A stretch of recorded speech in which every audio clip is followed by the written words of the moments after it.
My name is Dr. Tim Snape, Principal Lecturer in Pharmaceutical Chemistry at the University of Central Lancashire.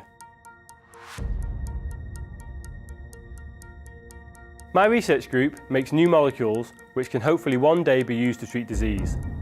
Currently, my group's research focuses on three main areas. 1. Developing new chemical reactions to make new molecules.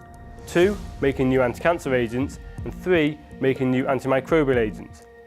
I hope that any new chemical reactions that the group is able to develop will one day provide access to molecules that are of importance to other scientists, for example those in the pharmaceutical industry, to use in the medicines that they are making. As an example of this, back in 2012, one of the reactions we have been working on was used by the pharmaceutical company Merck Sharp & Dohme to make an important compound in their programme to develop hepatitis C treatments.